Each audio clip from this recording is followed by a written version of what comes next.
All right, so it's 8:05 already, and we can kick off. So for tonight, we're going to be having a very different instructor. Our instructor's name for tonight is Mr. Olani Ogungbe. I hope I pronounced that correctly, though. Good evening, Mr. Olani. How you doing? Yeah, I'm fine. How about you? Hope I'm you're good. very well, thank you. Welcome to our class. We hope to learn a lot from you. So you have the floor now. Kindly take it away. Okay. Um, Good evening once again, everyone. I hope you're all doing good today. Please, you can just send me a thumbs up to signify that you can hear me loud and clear.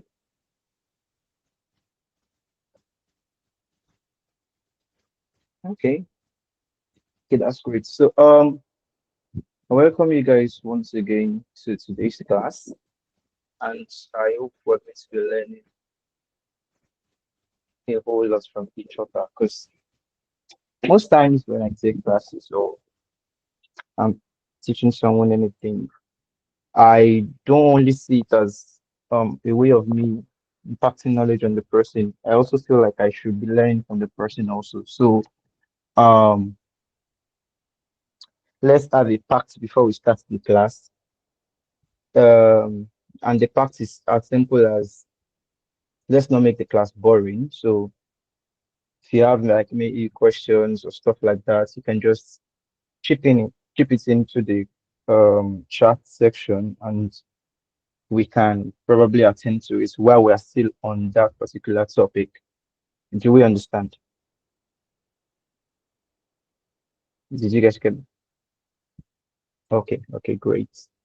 I can see some people on the call that are not even reacting. So I hope you guys can hear me though. Okay, so for this week, what we are going to be talking about is basically, sorry, user research and empathy mapping. User research and empathy mapping. Now, when I was actually preparing this slide, I was like, what's the best way to actually teach this thing? And how should we go about it so it's not boring? Because many UX designers will not want to agree with this, but this is what I call it the most boring part of UX. And for some people, it's actually fun, but it's kind of like the most boring part of UX because this is the part that deals with you doing research, talking to people, creating questionnaires and stuff like that. It does not even have to do with you opening Figma or any design tool like that.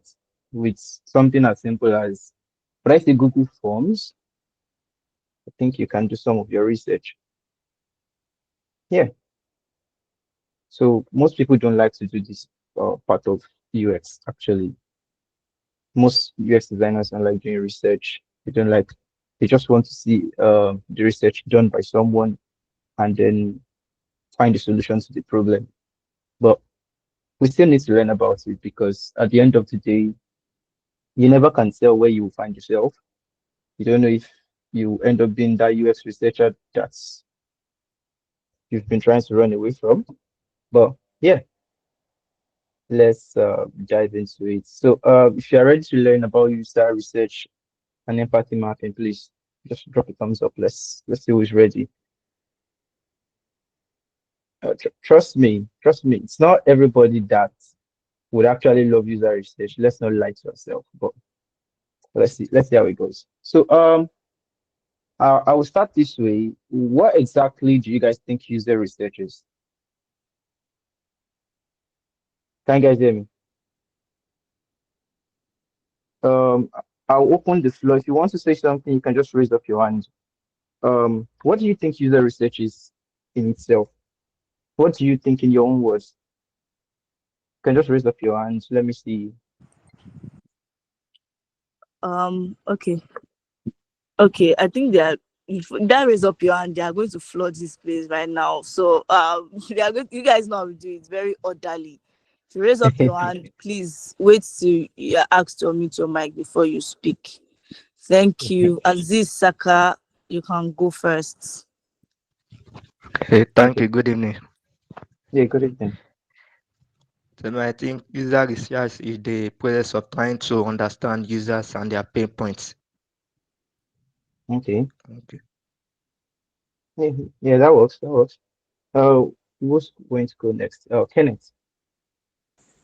Yeah, I think it's requirement gathering, gathering requirements from users. Okay. Yeah, that makes sense. That makes sense. Who else has like a little bit of idea? Okay, let me check the chat.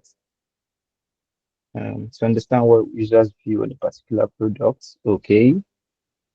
User research is gathering data from various users on the products. Yeah, they are all valid points, but okay, Jude, let's take one more person before I continue. Yeah, Jude.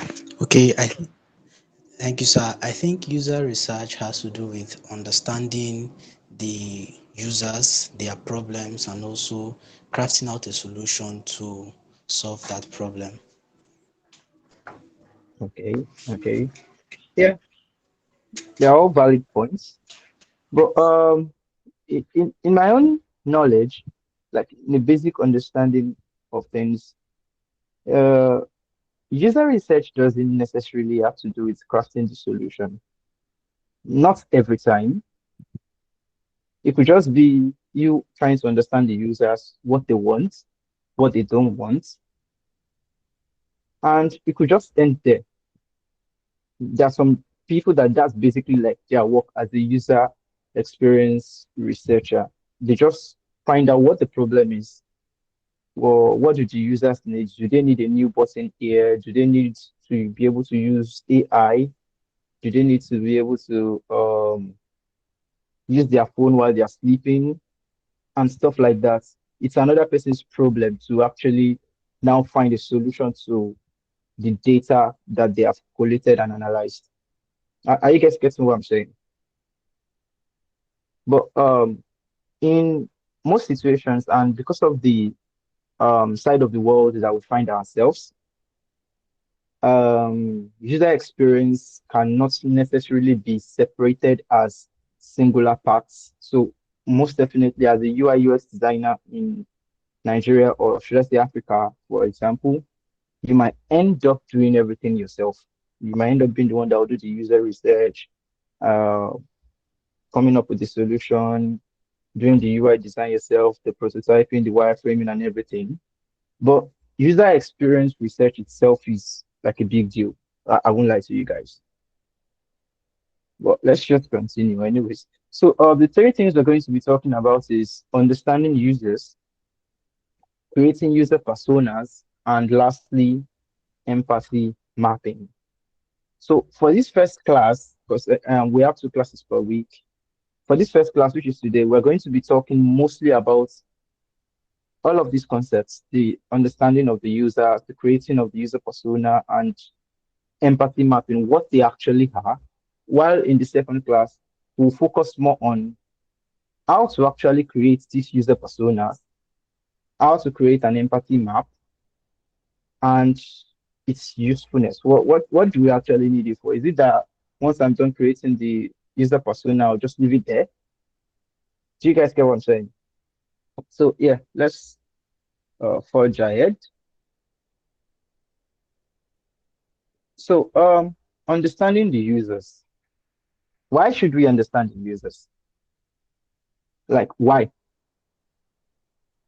Because in some situations, your job as the UI UX designer might not even involve you understanding the users. Somebody has done the research for you. You just need to do whatever you have been assigned to. Say, for example, you are asked to create a UI for the login process, the authentication process. In that kind of situation, I want to ask you guys a question. Do you necessarily need to understand the users? You can just drop your answer in the chat. In that situation, you are just asked to create login and sign up page. Do you need to understand the users? Do you not need to understand the users? I'm saying yes. Only one person replied. Okay.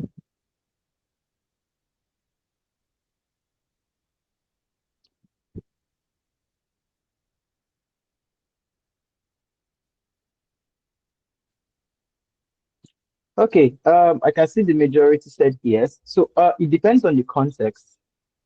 Uh, if somebody has done that research and they give you the research that, oh, okay, these are the kind of users that we have. We have users that are within the age range of, say, 45 to 50, 25 to whatever. Then you can just be like, oh, okay, somebody that is somebody that is 45 years old, 55 years old, what do they need to make their experience better on the login? So if it's somebody that is quite young, if you add Google login for them, they'll be like, oh yeah, this is faster. But for somebody that is old, that does not even have a Google account, that has just like a Yahoo Mail or whatever, if you give them Google login, then it's more or less like you're creating more problems for them because they will now start to ask their children, grandchildren, what is this Google thing? Do I need it? Do I not need it? So I can see Ianolu was saying I can simply put myself in the position of the user. Yes, that is where empathy comes in.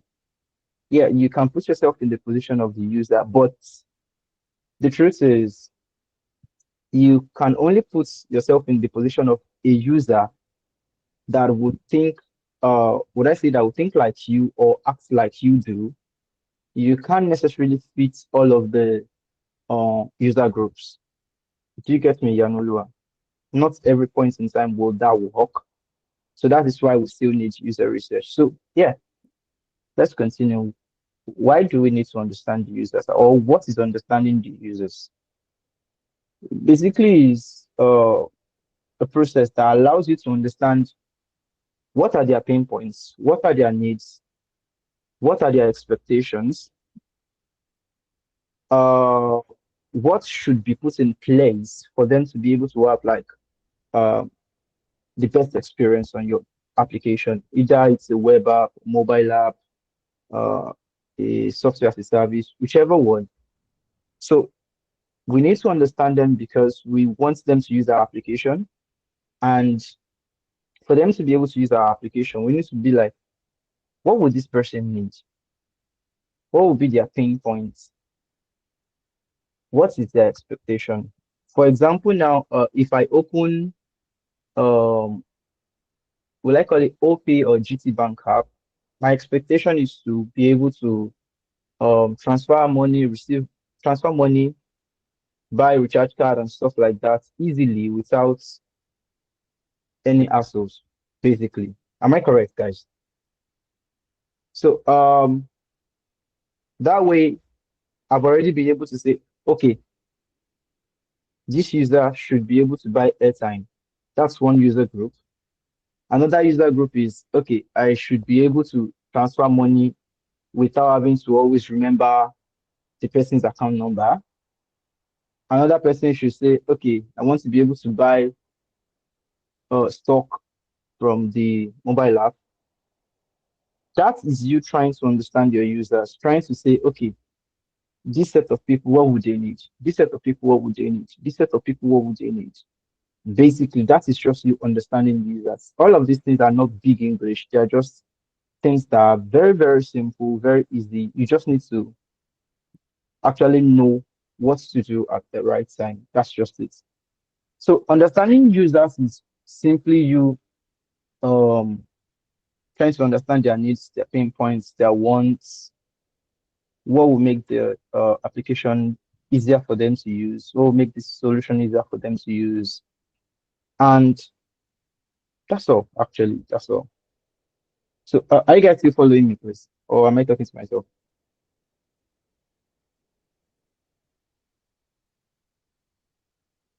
Okay, Amirat, you want to say something?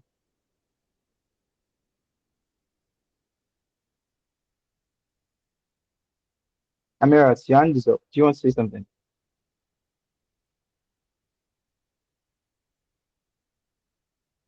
Oh, okay, no problem. Let's continue.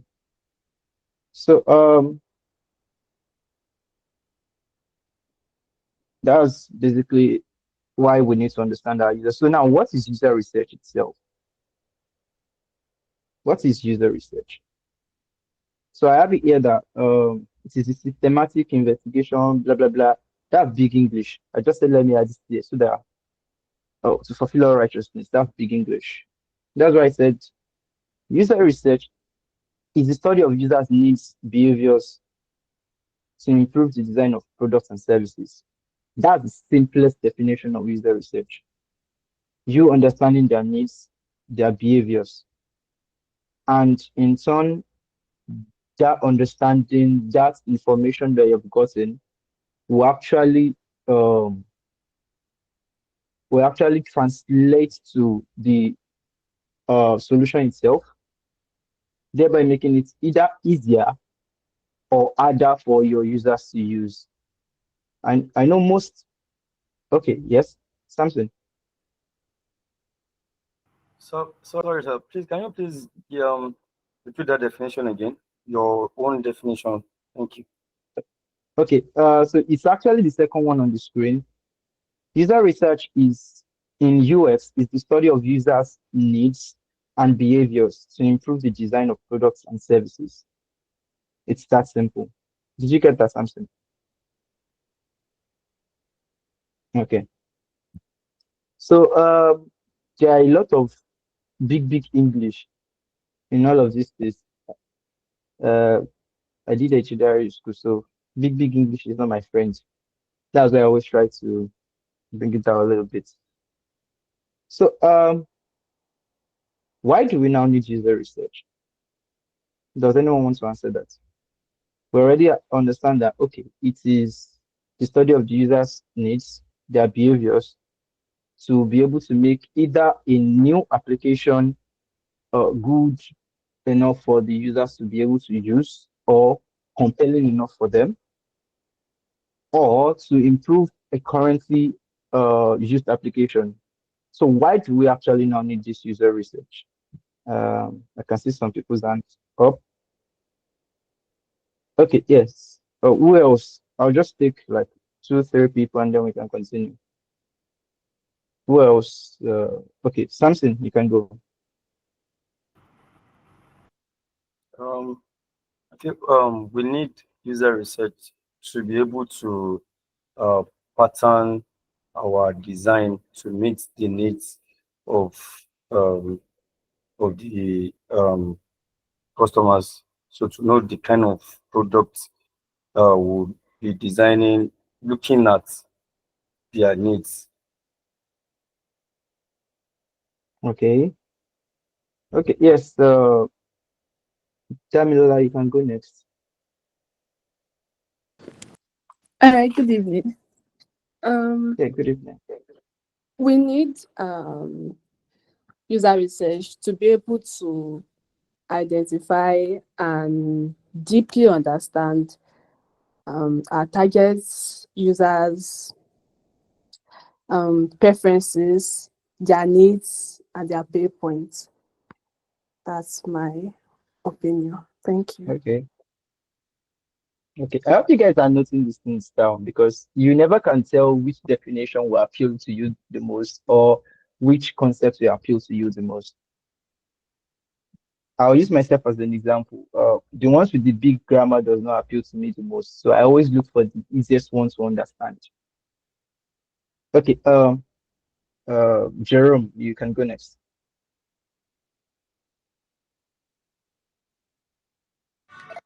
Yeah, what I think about user research, I think it makes the work easy and faster, as my understanding.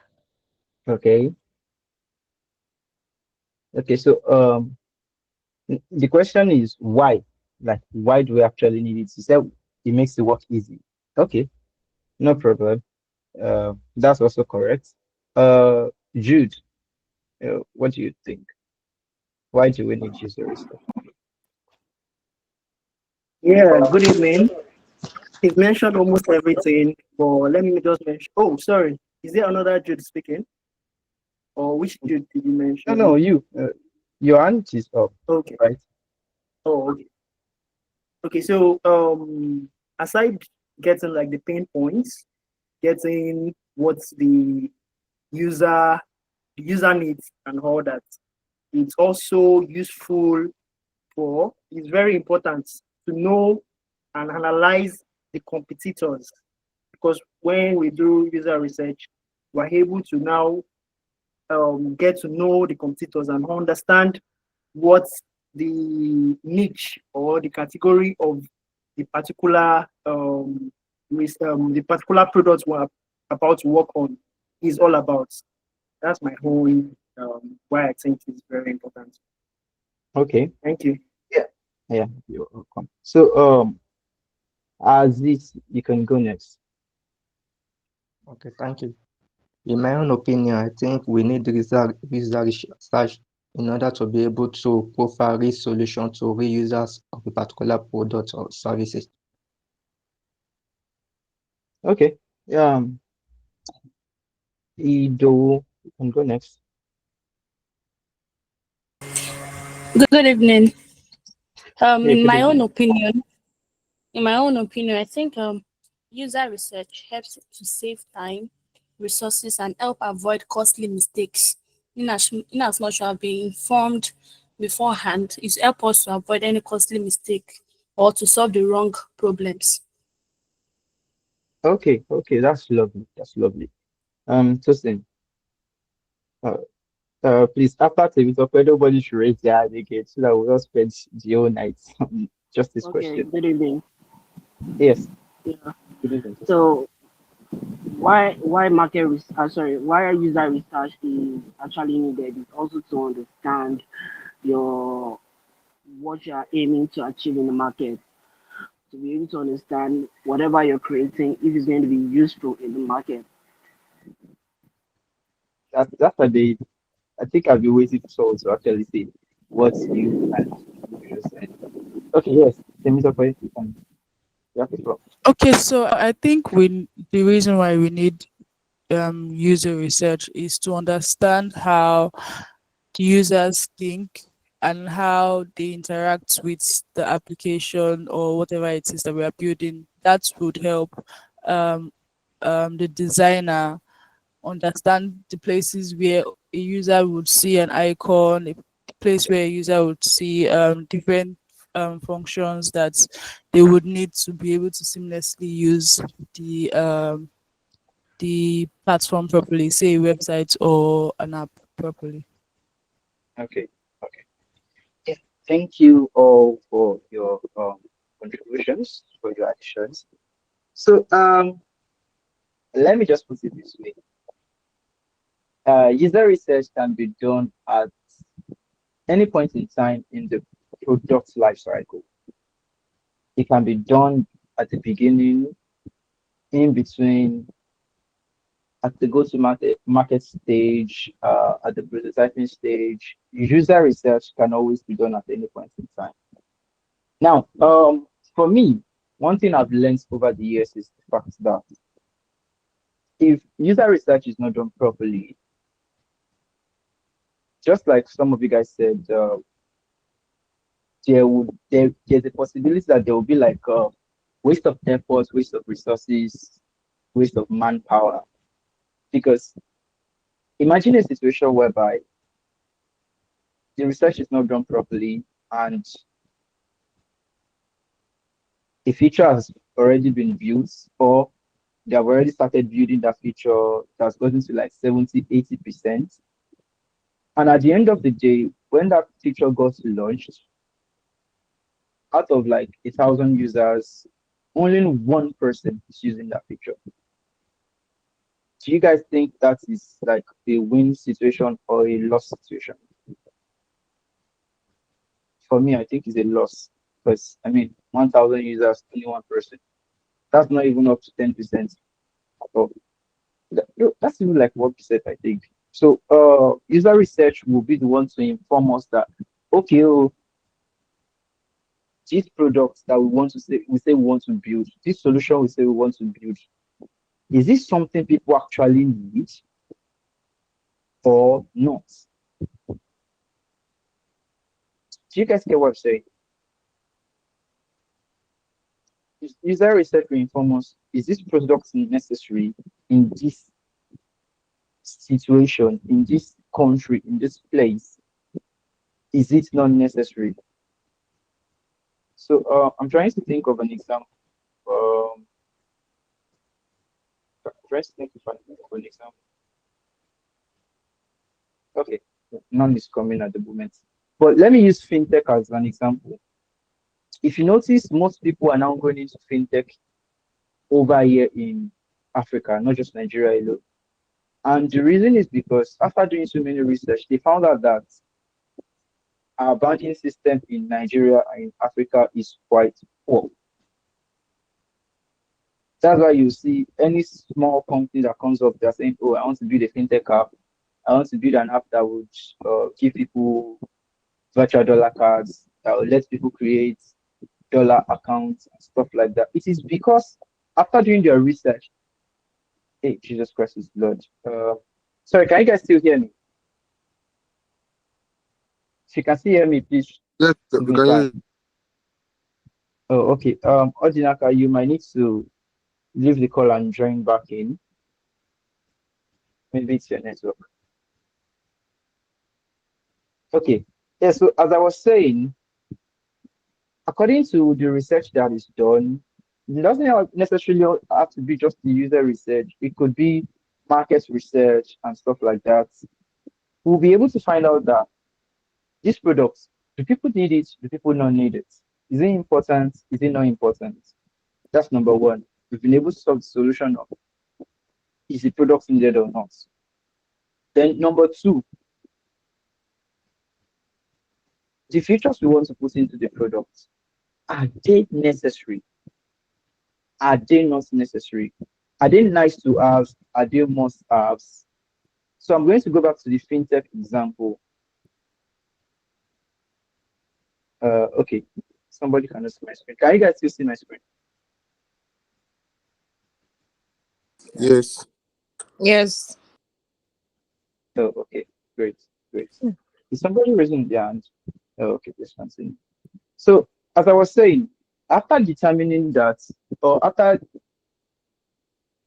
getting enough uh, information and then concluding that this particular product is needed in this place, if we actually push it to the users, they will use it, they will like to use it, they will enjoy it. Then we now have to do a little bit of research. Okay, is there any difference between market research and user research? It's actually intertwined. It's more or less like the same thing because your markets are your target users. It's a little bit intertwined, if not the same, actually. I know lots of us tend to think of it as the same thing. Because at the end of the day, like I said, your market is the people that would use your products. So market research, user research, they are a little bit similar. Do you get me, Samson?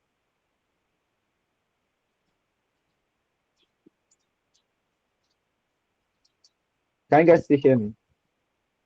Yes. Yes. Okay, so Yes, I there's can hear not you. necessarily. I've done a thumbs up. Okay, cool, cool. So although they can be separated, but they are quite intertwined.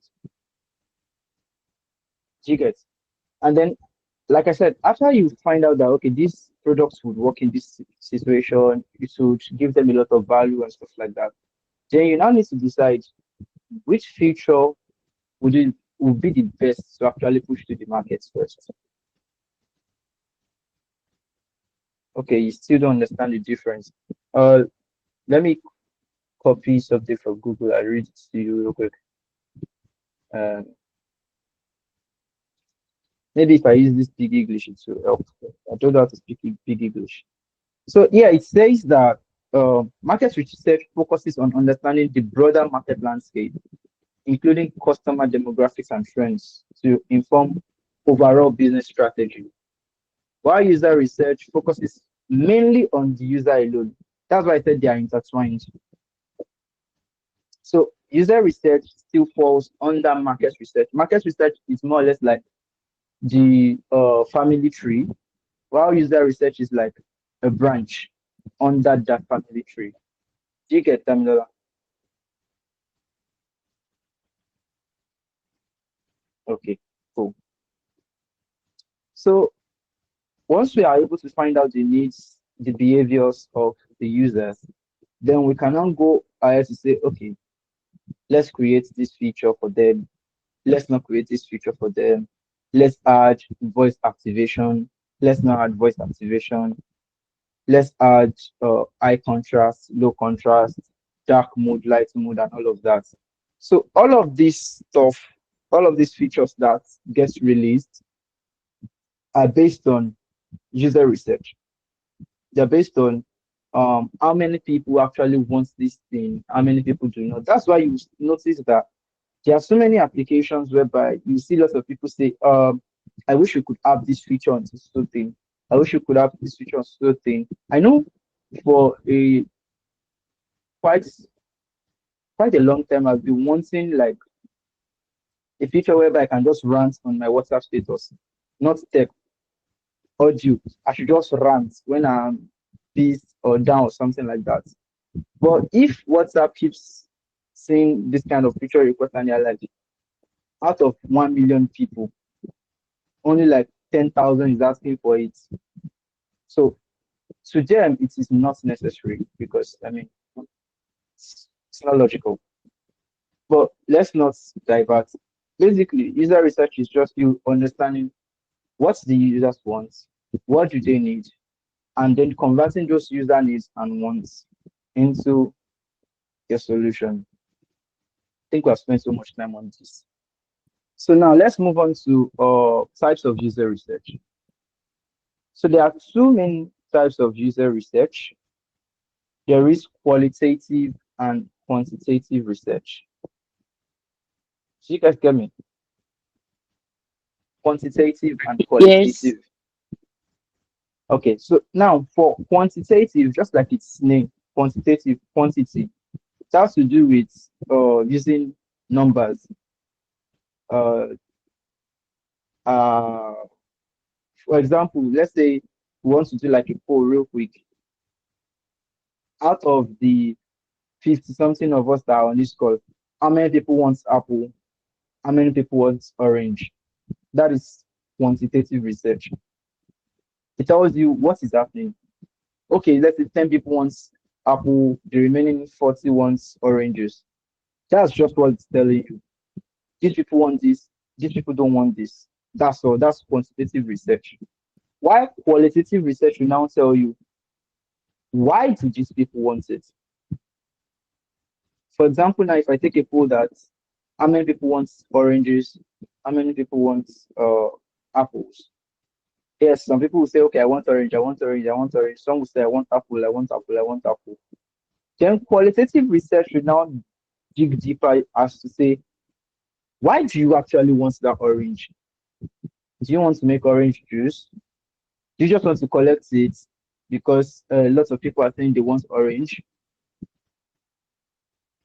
Do you guys get the difference now? Are you guys getting me?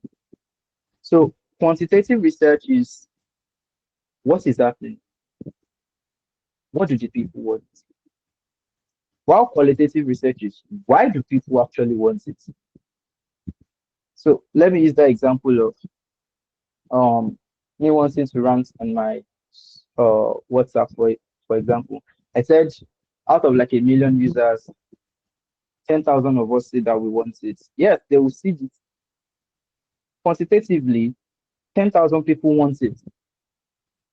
Then they will now check those 10,000 people, are they in the majority or in the minority? If they're in the majority, then they will now say, okay, maybe we should build it. Maybe we should add that feature to it. Then that is where qualitative research will now come into play, where they will now say, these people that want to rant on their WhatsApp status, what do they actually need this for? Is it that they want to use it to insult everybody on their contact list at once? Is it that they want to use it to pass vital information and stuff like that? That is where both of them actually meet. But the truth is, not every company actually does both quantitative and qualitative research. Some companies do just quantitative research. They feel like, oh, okay, by these numbers, if we launch this product, we should have like 10,000 people that will use our product. Why? Because they sent out a wait list and then 10,000 people filled the wait list. But they also forgot the fact that out of those 10,000 people that filled the wait list, it could be like that some of them are just testing their app for testing sake, not because they actually want to patronize them. It could also be that some of them are just trying to look at their UI if it's cool or not. So there will be different set of people that if they had done like a qualitative research, they'll be able to say, oh, okay, yes, this is actually something that people want to use or not. Are you guys getting what I'm saying?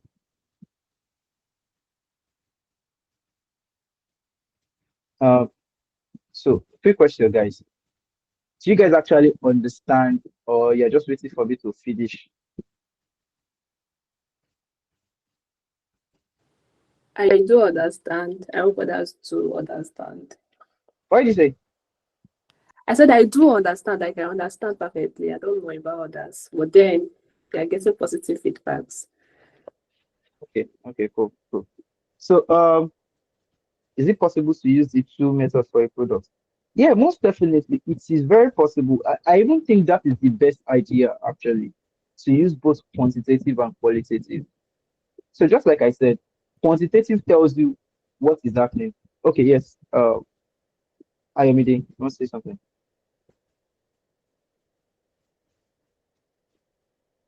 Or was that a mistake, Ayomide?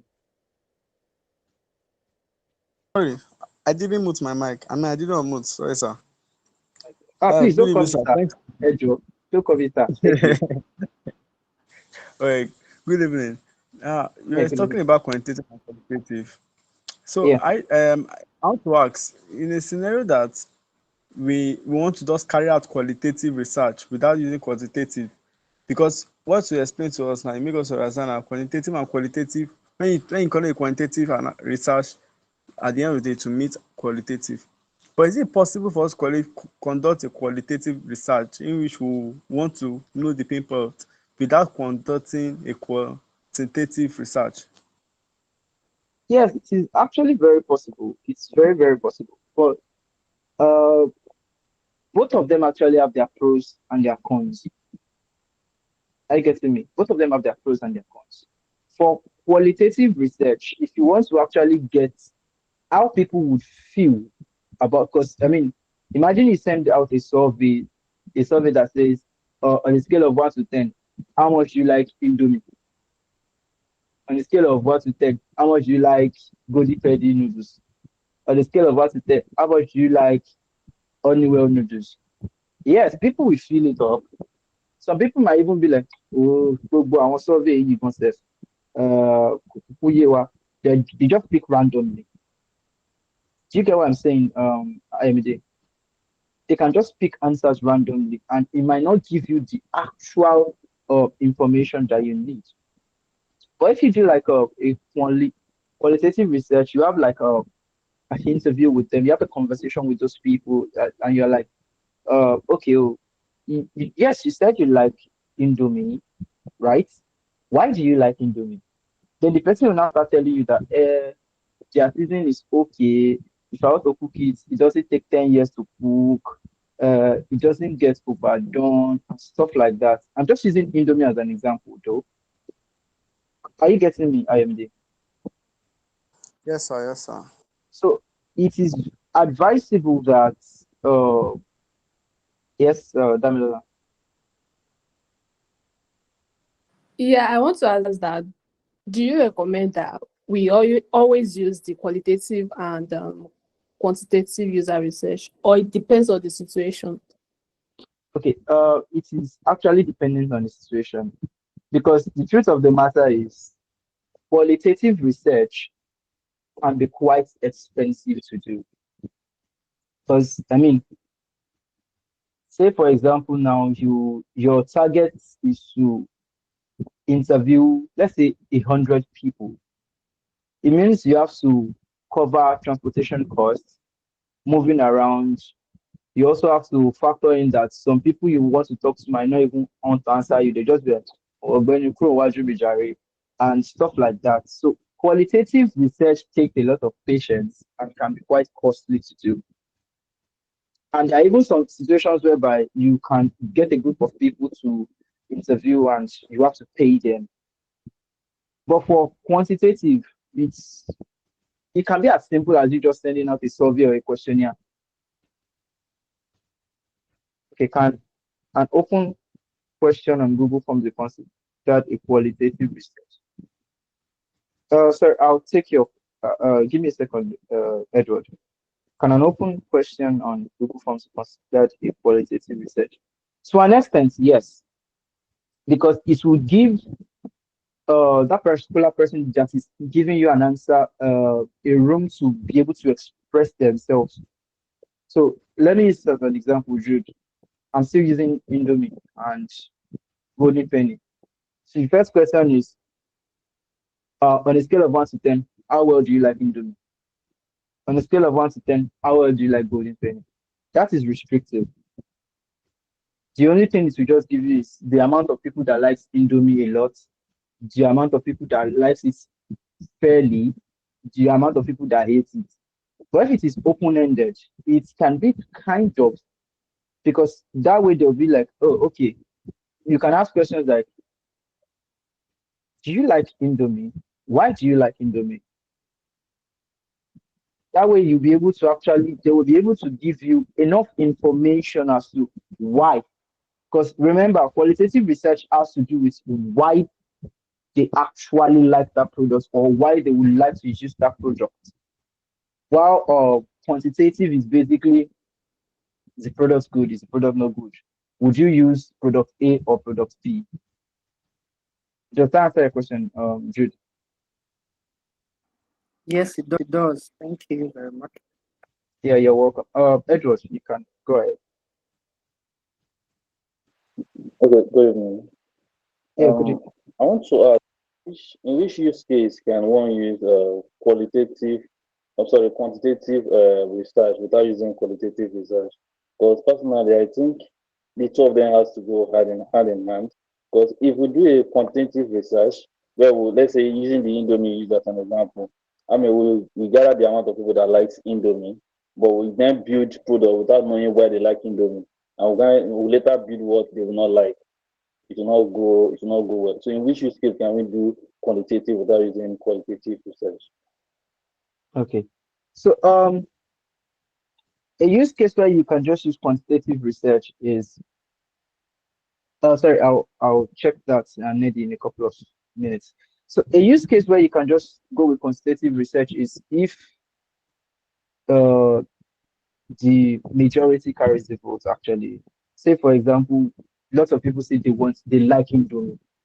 They like Indomie, like you threw out a form and then out of 100 responses, let's say 99 people say they like Indomie. Out of that 99, we can assume that at least 70 to 80% of them actually do like Indomie for a good reason. Are you getting me, Edward?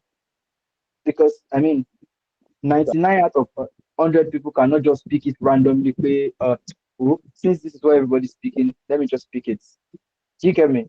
And aside from that, it's not like they're actually seeing each other's response before they pick it. But in situations like that, if I cannot afford to go outside to actually ask these people or have a one-on-one conversation with them, what I would do is, out of those, say 99 that actually said they like Indomie, I would send them a follow-up message and be like, do you mind if I have a Google Meet call with you to find out why you actually like this product? What you want us to add to it? What can we do to make it better? Do you get me, Edward? Edward, did you get me? Yes, but not fully. What I mean is in a use whereby one is building a product. Okay. We know, let's say like out of 100, 90 people want this product, but we don't know the reason why they want the product. But then we build the product in a way that do not suit them, and later go and use a competitor's product. Okay. Yeah. So that is actually why you need to also do competitive analysis. Yes, they already said they like the product idea. It's good, it's sweet and everything. But there's this English saying that is, if it's not broken, don't fix it. So for example, if you look at most I'm going to use betting platform now. If you look at most betting platform, most of them tend to have the same UI, the same interface, almost the same name nomenclature, almost the same naming. And the reason for that is because they feel like if they totally change how it looks, how it feels, then their target audience might feel like, these people want me to go and learn how to use it again. They're stressing me. So, Edward, Yes, ma'am. I'm coming. So, Edward, in situations like that, when you already have like a consensus that okay, they do want this, then that is when you should now do like a little bit of competitive research or competitive analysis as to okay, yes, they say they want this product, fine, all well and good. What can we borrow from our competitors for now to at least get the ball rolling? Then when our users now start working, using our products, then they can now say, okay, yes, you this looks similar to these people's though, but can you add A or B to make a difference? Do you get Edward? Yes, okay. Thank you. Okay, so Samson, before you go ahead, let me check some of the people in the chat. Can we say qualitative is real time? Yes, qualitative is actually real time because I mean, while you are doing an interview, you are getting your observations, you're getting your insights as you're talking to that user. So yeah, it's kind of real time.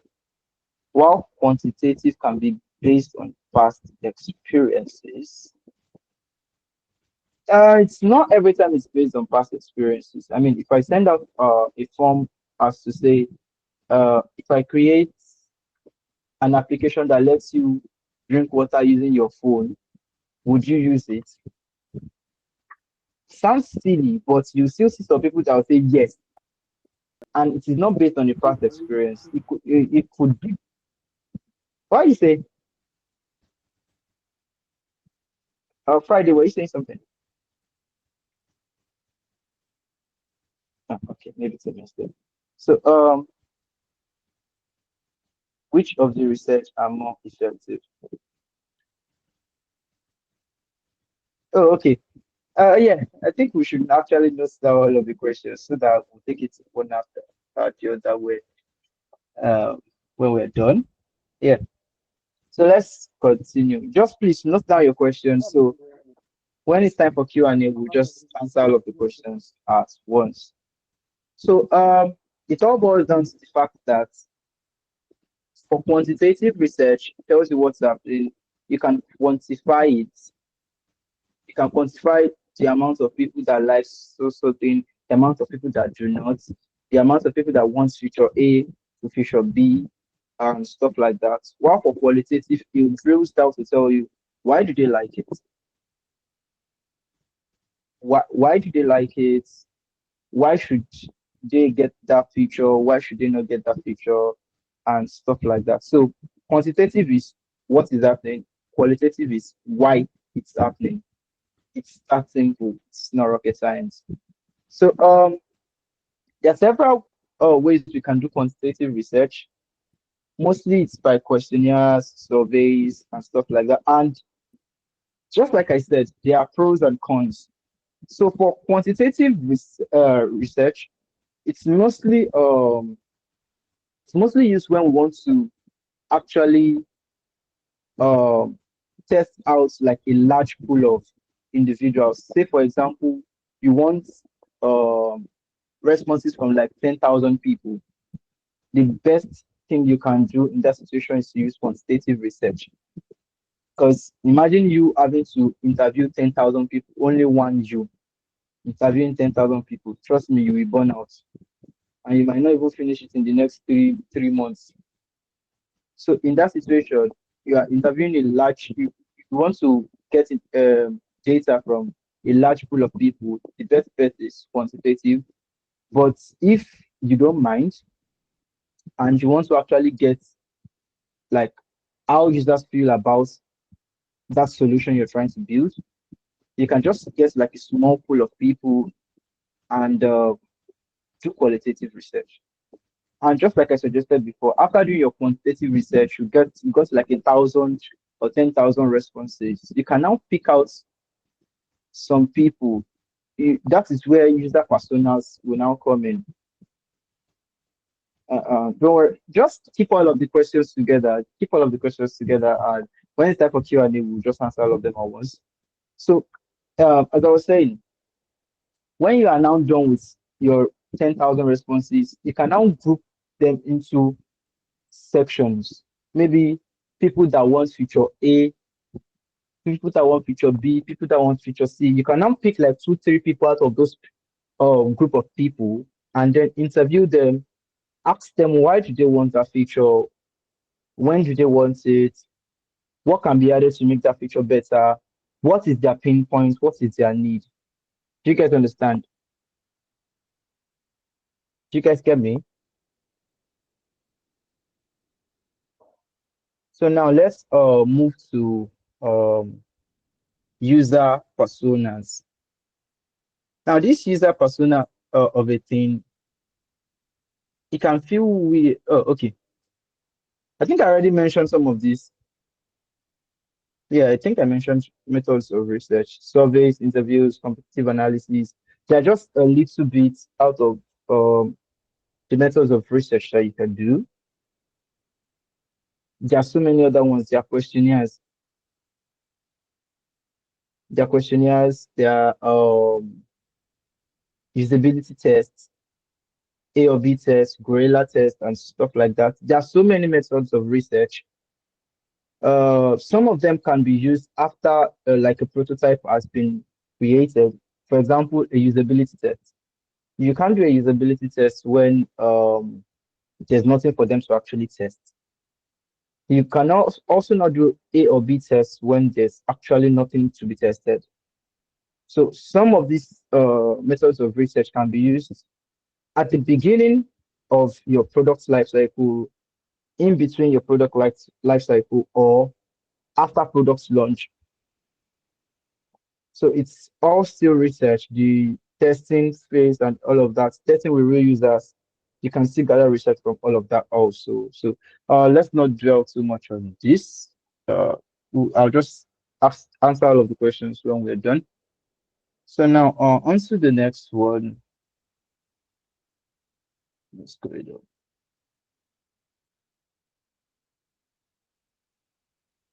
Now, what are user personas? Now, this user personas, what it actually does is that it ensures that you keep the users in mind at every point in time. It ensures you keep the users in mind. You're not forgetting that this product is not to be used by me and me alone. It is to be used by users. So the user persona is more or less like you creating like fictional characters, fictional people based on the research you've gotten. Based on based on the research you've gotten, either qualitative, quantitative, either after you have done like your interviews, your questionnaires and stuff like that. So you create like a fictional character that fits in those user groups, like I was mentioning the other time. So like I said before, when I was saying, let's say a group of people like feature A group of people like feature B. So you can now create a user persona that will represent the group of people that likes feature A, and another user persona that would represent a group of people that likes feature B, like that, like that, like that. That way you would know that at every point in time, every single group of people is being catered for in that solution you're trying to build. Nobody is left out, because if you focus on just and I noticed that some UI designers that are just starting out make the mistake of creating just a singular user persona. And the issue with that is that if you have just one user persona, it would mean that you are only catering for a singular group of people and neglecting every other set of people. That way, when you create your solution, it's more or less like you're already saying, every other person, don't use my app. Oh.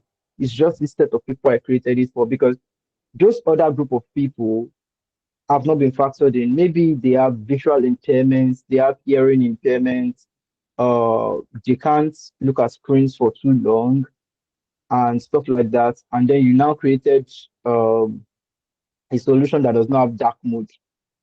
For somebody like me now, if your solution does not have dark mode, there's a very high tendency that I might not want to use it. So if you do not factor in other people like that, at the end of the day, there will be issues. Okay? You can't see my screen. Sorry, can you guys see my screen, or should I restart the presentation? Okay. Latif, you might have to refresh your page. You might have to refresh your page. I think MTN has been stupid lately. I don't know. If anybody's working for MTN, yeah, I'm sorry, but that's what's happening. So yeah, that's what user personas are. They are just like fictional characters that represent a group of users or a particular user. So let me show you what a user persona looks like. So this is an example of a user persona. Can you guys see my screen? Please respond if you can see my screen. So this particular part needs to be interactive. So I'm going to take you guys through this screen, and okay, yeah, I'm going to take you guys through this screen, and if you have any questions related to this one, I'm just going to take like 5 questions, and then the rest will be for the Q&A session. So yeah, first things first, we need to do about on the user persona is we're just going to put like a random image to say, oh, okay, this is what my fictional character will look like. It can be like if you are working on a product in Africa, just to make it more localized, use a black person. I mean, imagine you are creating a solution whereby they sell pounded yam. A solution where you can easily get pounded yam even at 2 a.m. And at the end of the day, don't worry, I'll answer that question later. Just hold your questions for now so I don't get distracted. Hold your questions for now. I'll answer everything during the Q&A. So as I was saying, you're creating a solution whereby I can get hot pounded yam and eforiro at midnight at any point in time in Lagos, and you now want to go and use the picture of a German or someone from Ireland, like IRE land. All of those people are white. It should not make so much sense to me because those people, their native food is not pounded yam, and you're not putting white person. So yeah. So for starters, put a picture so that it gives you like a guidance as to the kind of people you're actually building the solution for. Then add the age, occupation, and stuff like that, just to give you a sense of the kind of person you are building for. And note, all of these age, occupation, status, and stuff like that, they are not actually random information. They are actually stuff that you got from your user research. Say, for example, you sent in a survey of a survey that contains information like age group, your occupation, all of that information that you have actually put into your survey, your questionnaire. This is where you get to use them. Like I said, look at entries that are actually quite similar, group them together, then you would be able to come up with this persona. Then you can come up with like age range, then you can just pick like a median. Say, for example, you pick an age range of 30 to 45. So you can just pick like a median of 30 to 45. That's 30, 45. The median should be like 35, 37, thereabouts. You pick another age range, say 20 to 25. The median should be like, pick like 22, then 27 later on. Just to ensure that you are factoring in everybody, not just the young guys or the old people alone. You're factoring in everybody, middle age, old age, young age, Gen Z, Gen M, Gen whatever it is. Then you now need to add, this is where qualitative now comes in. What are the habits the person portrayed while you were doing the interview? Or when you ask those open-ended questions, what are the key giveaways? So I think giveaway. What are the key takeaways from that session that you had with the person? How was the person responding and stuff like that? That is where you should be able to actually deduce uh their behaviors, their habits, what they need, what they want. If they are to use the application, what will be their goal as to using your application or not? So that's basically what a user persona kind of like encompasses. Like that's what it has in a nutshell. There are different templates of user personas. You guys can just like go to Google, just search for user personas or search for user persona templates. You will get a lot, like a whole lot of uh, templates. It doesn't necessarily have to look exactly like this one. Most times it might not even look exactly like this one. There are some user personas that look quite ugly. But the main reason why we are coming up with these user personas is not to make them look beautiful. It's just so that we have an idea of the kind of users that we are catering for, the group of users we are catering for, and stuff like that. Then after the user persona, that is where empathy mapping now comes into play. So with the empathy map, let me just ask this question real quick. What do you guys think empathy is? Uh, you can just drop your answer in the chat. Oh, okay. Yes, Damila. Well, what is empathy to you? What does it mean?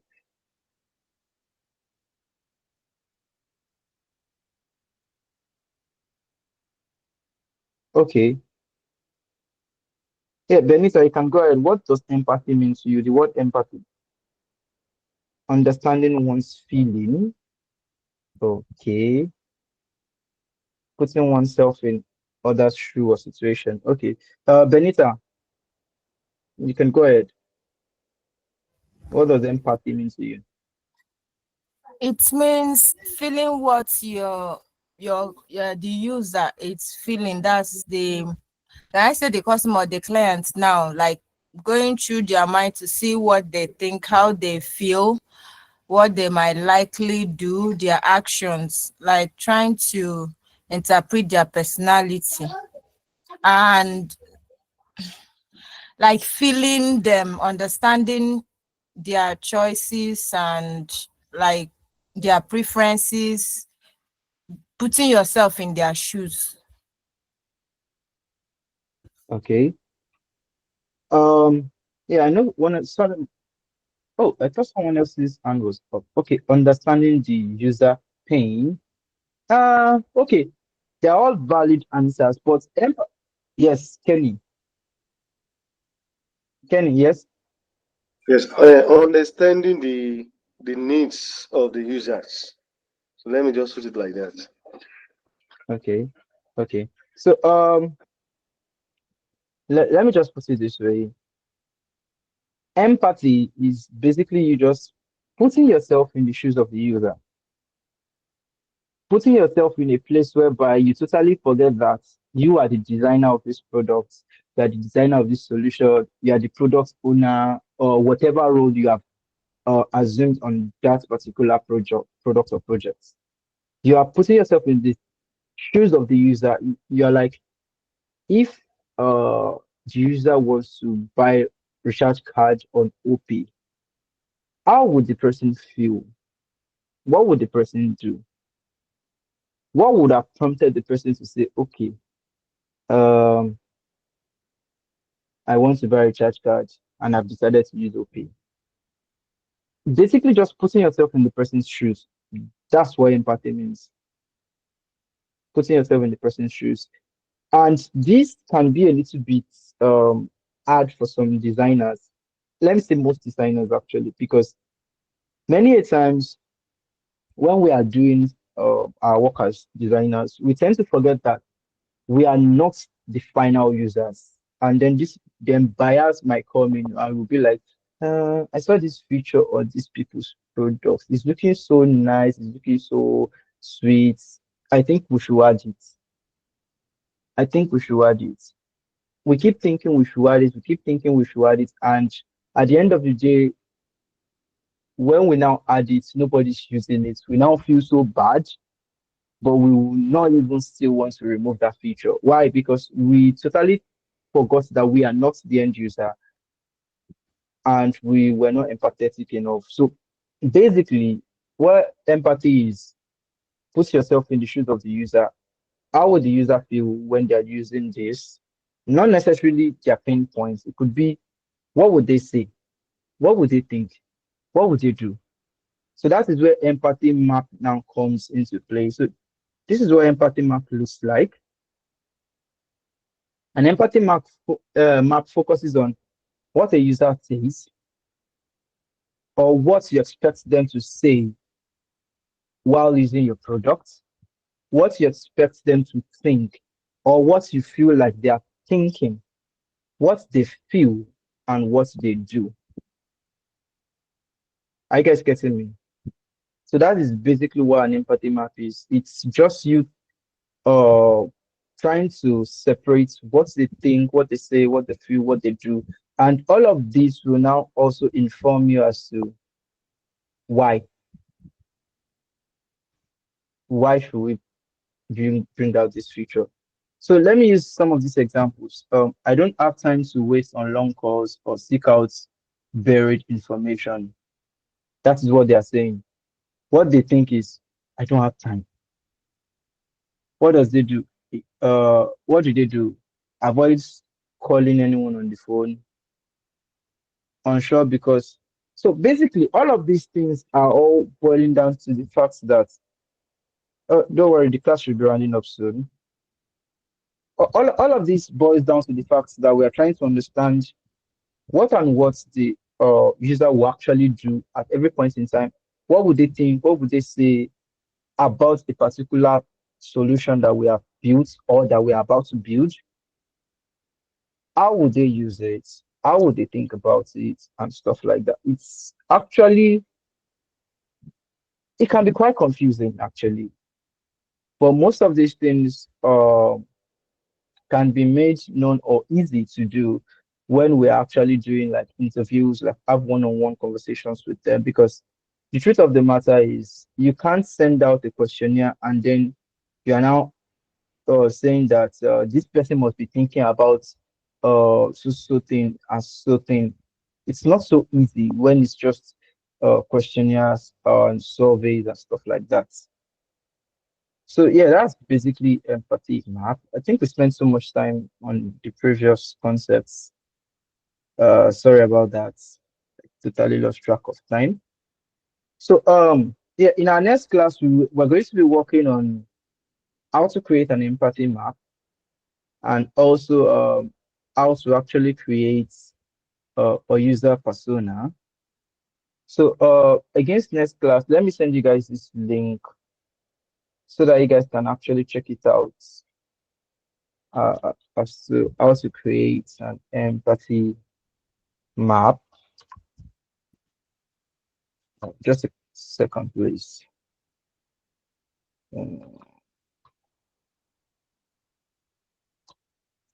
Okay. So yeah, let's take a couple of questions. I think our time is fast spent. Let's take some questions before.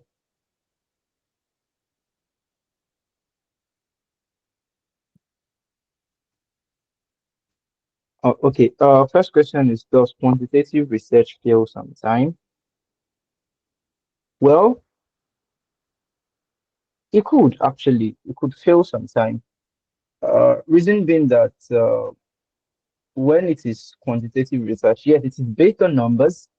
And at the end of the day, you do not know what they are feeling at that moment. You don't know if the person is angry or sad when they feel that information. And that is why I always advise that do a follow-up.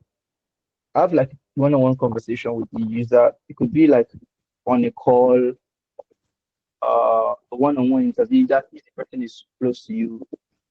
To actually find out why they made those decisions, why they answered the way they did or not.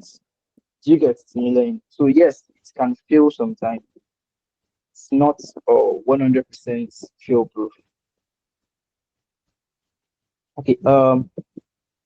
Damilola said, I don't understand how to create user personas from the insights gathered. So in our next class, we're going to be creating user personas on the call together. Do you get Damilola?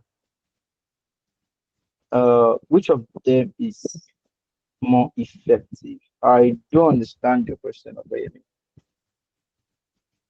Okay, Jude, does competitive analysis come after or before the user interview or survey is sent? So, like I said,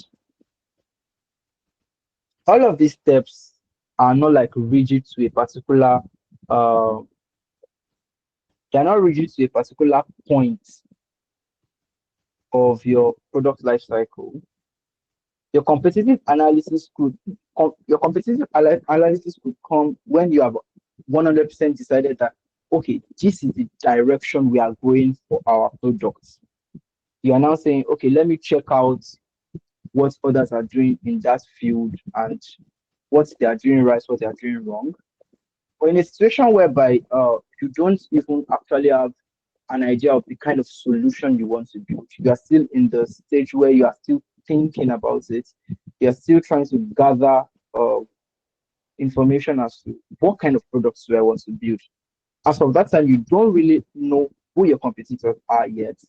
You don't even have like a full formed idea. So in that situation, the best option would be that after you have done your user interview or surveys and then you have decided that okay, this is the solution I want to solve, then that's when the competitive analysis will now come. Do you get it? Okay. You said which one is best, quantitative or qualitative? Uh, like I said, it depends. Quantitative or qualitative, it depends. Sometimes qualitative can fail, sometimes quantitative can fail. I mean, imagine a situation whereby you do an interview with someone and you missed out the most important emotions, observations from that particular kind of interview. In that situation, you would be getting the wrong data. So either of them can fail. So just to be safe, I always advise if you can afford it or if your company can allow you, why not do both? Do both if your company can afford it. But if they cannot afford it, look for the most cost effective one because the truth is, whichever money you put into your research, your product building, and stuff like that, nobody's going to refund you.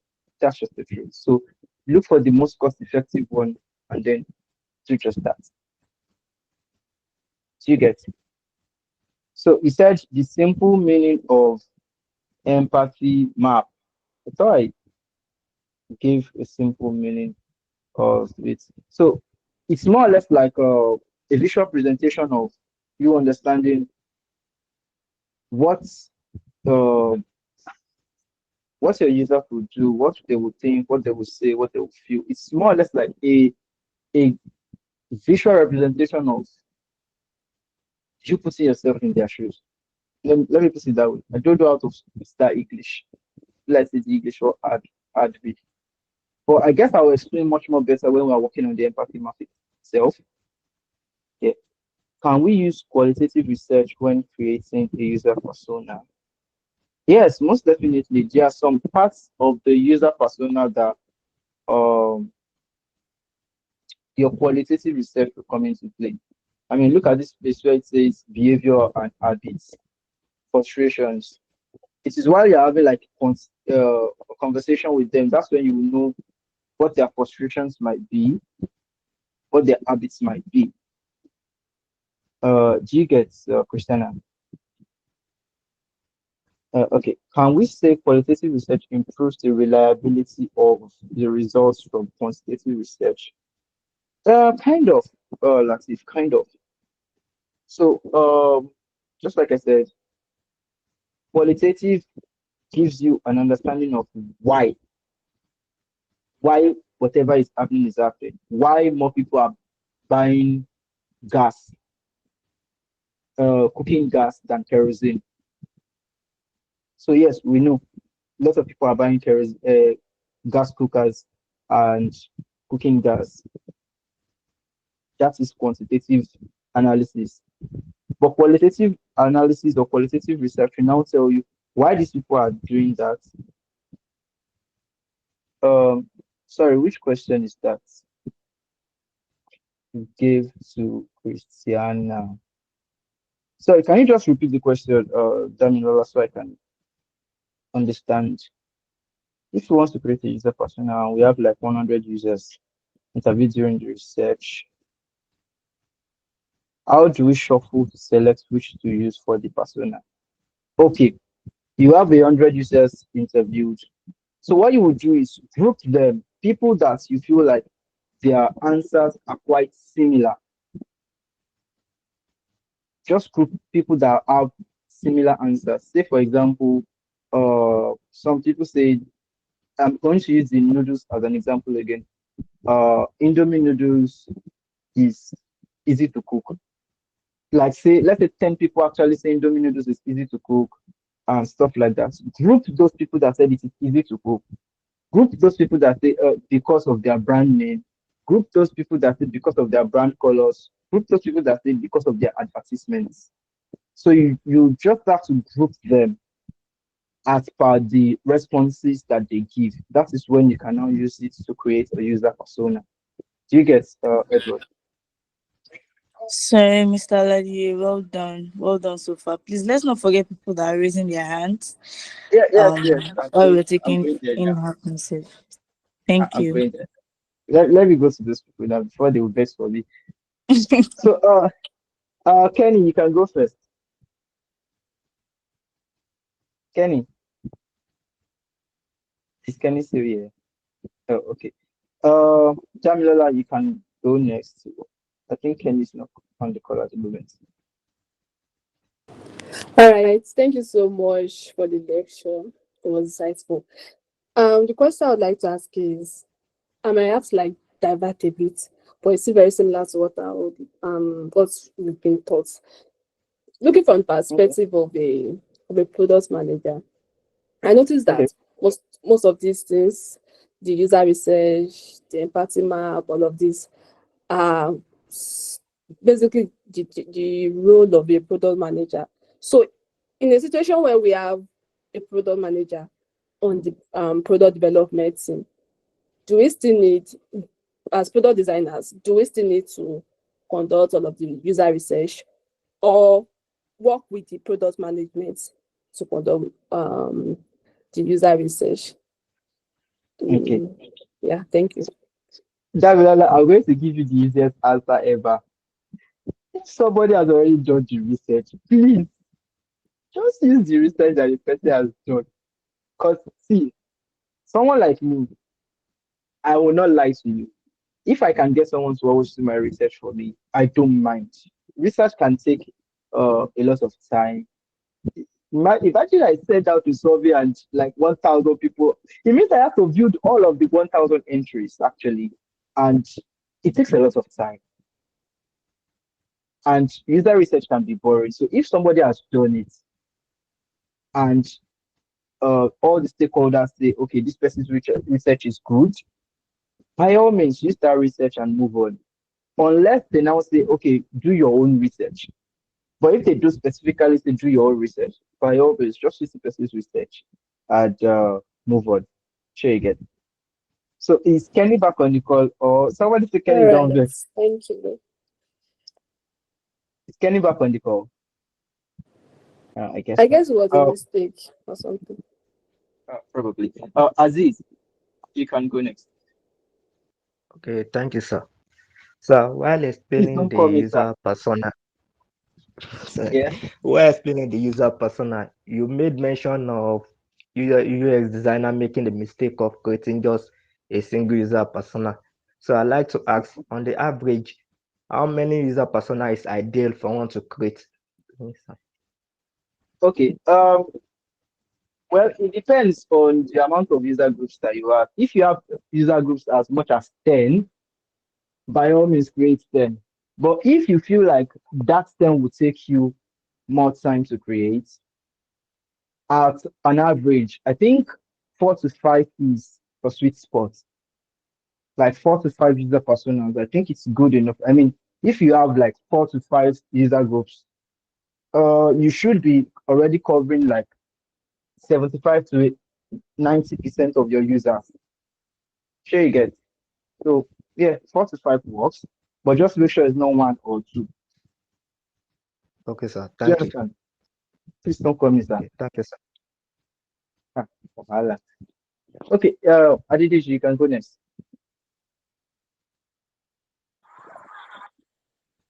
Good evening. I want to know if there are cases where competitors sue product designers or the company just because they use the same or copy the same user interface or design or the same kind of product or color or any other thing. Okay, so You get my question?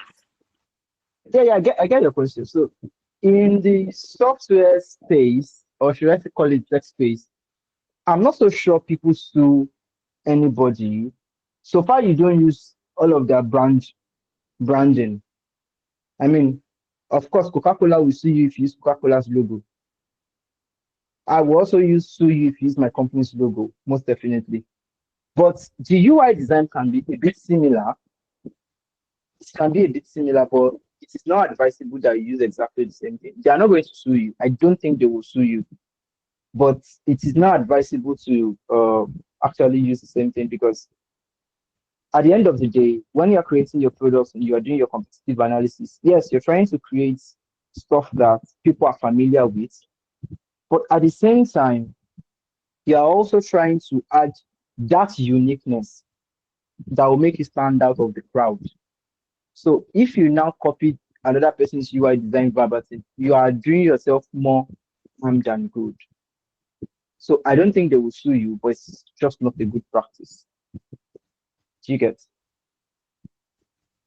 What if doing that you decide to like save less? Save what?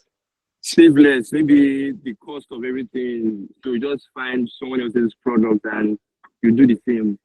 Doesn't that save money or it's just all bad or wrong? That's what I'm saying. Even if you save money, when someone else sees that product, they'll be like, this one is just looking like the same product I used yesterday now. And to now make matters more annoying, if your pricing is now higher than that person's own, they'll go back to the original person, or they'll say, it's Kuku the same UI. They are not looking different. Maybe it's the same people that created it. Let me just go back to the original one. Do you get? Yes, sir. So it's not like they'll sue you. It's just not a good practice. So I think the last question I need to answer is Tamilola's own. Can we use qualitative research when creating a user persona? I thought I answered this question, but I'm going to answer it again. So all of your research is what translates to your user persona. All of your research. So what you want to add into your user persona determines the part of your research that you would use. If what you just want to add is just numbers, people that like A, people that like B, then your quantitative research would fill in for that. But if you want to add like some of your observations while you are having a conversation with that particular user or that particular set of people, then you can most definitely add that to your user persona. So, like I said, the user persona thing is not necessarily like a strict uh, thing. It can be flexible.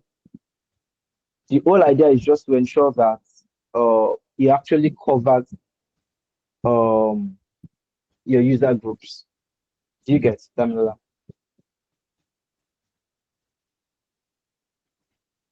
Shit.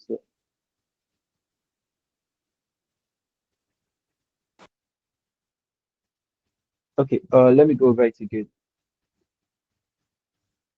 Okay, maybe can you talk at the moment, Damla? Maybe if you talk, I can understand better. Can you unmute your mic? While Damla is trying to do All that. right, sir. Good evening. Yeah, good evening.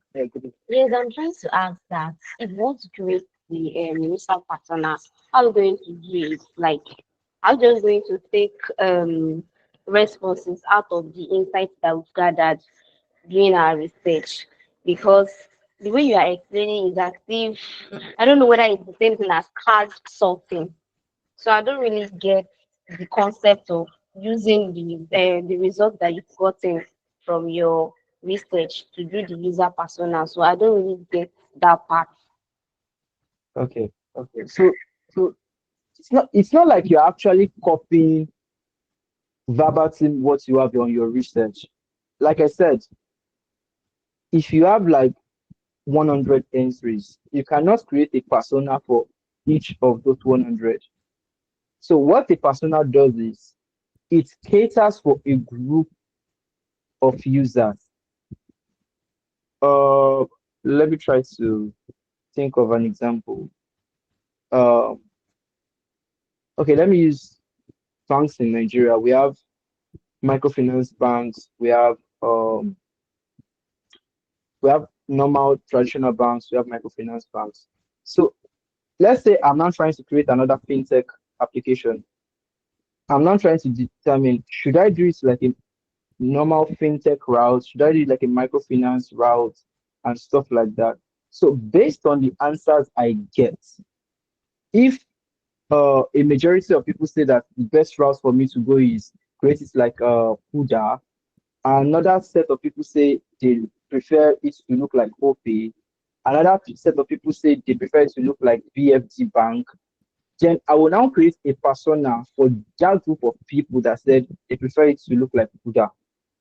Another persona for another group of people that says they prefer it to look like OP. So it is not just a singular person's entry that fills up the persona. It is what, like, say, 5, 10 people in the same user group has said, I will craft it together and then bring out the major points there. That is what will form my personas. Do you get that, Miola?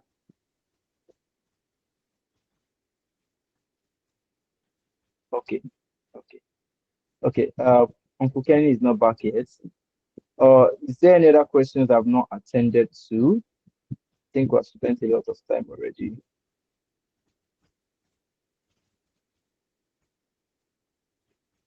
How do I make sure empathy mapping remains unbiased and reflects the true feelings and motivations rather than just focusing on one segment? Okay, so for the empathy mapping, if you look at it very well, it's very similar to how you would do your uh, user persona also. You have to cater for each group while doing your empathy map. You have to cater for different groups also, not just one group.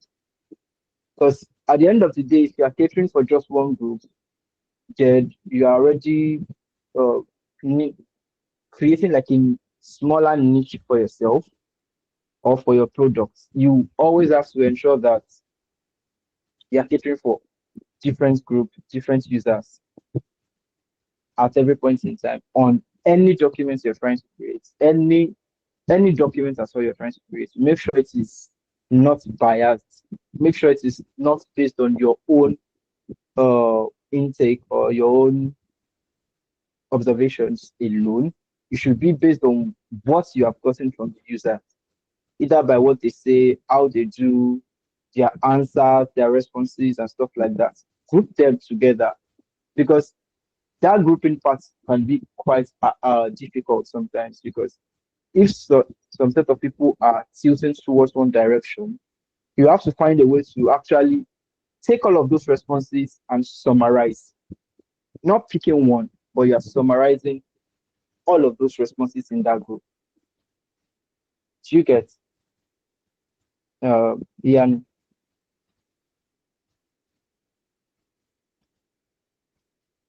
Okay, last question. And before we go, please, Miss Victoria, if I take any other question again, please come and fight me. I think we have spent so much time. Considering that there is no one size fits all for user persona, when creating user persona, are there user data that needs to be Have captured? you been speaking since? Oh goodness, yes, I have. I'm rounding up to when creating user persona, the user data that needs to be captured, which are not. If yes, which ones? Okay. I will answer this question when we are working on the user persona. I think we have spent so much time. This is 9:35. Lots of us are still going to the office tomorrow. So please, note down that question as is. When we are working on it on Thursday, please remind. Who is selling the crying emoji? What happened? So, yeah. I think that will be the end of today's class. No assignments today, but okay, let me give you one assignment. The only assignment I'll just give you guys is just Google empathy maps, user personas, user research. Just basically check it out, find out a little bit about it, do a kind of research on your own. And in the next class, like I said, it's going to be more practical. We're going to be working on user personas and empathy maps together. So we can now use all of that knowledge and then do the practical class to get that, so that it will not be boring like today. So yes, Edward, was that a mistake? So yeah, I guess that would be all. I think we should not call me sir. Yeah, I mean I'm not sir. Edward Toriolo. I am not sir. Thank you very much. Ayomide, you want to say something? You answer as far as you are imparting us. What of PA? PA? I'm confused, Damilola.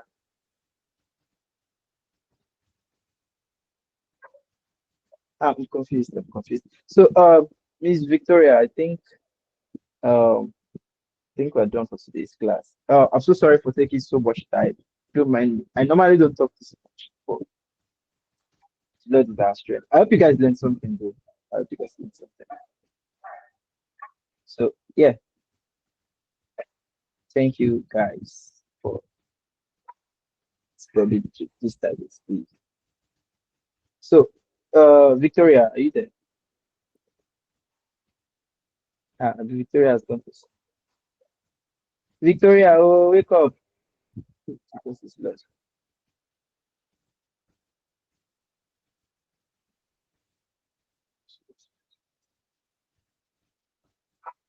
Okay, Ayomide, you want to ask a question? All right. Good evening. So I wanted to ask. I have a friend that is supposed to join us, but due to one of due to one of the things, he can't join us yet. How can I get the recordings of the previous classes? Okay. You can just reach out to Victoria or just ask on the Slack channel. You should be able to get the recording. Do you Okay. get? Okay. So I don't think she's currently on the call. That would be all for yes, Damilala. Yeah, I want to respond to Ayomide. The recordings are on the group. The recordings of the last class are on the group. Except the last two classes. So I just find them there. It's on the channel rather. All right. Thank you. Okay. So I guess that would be all, guys.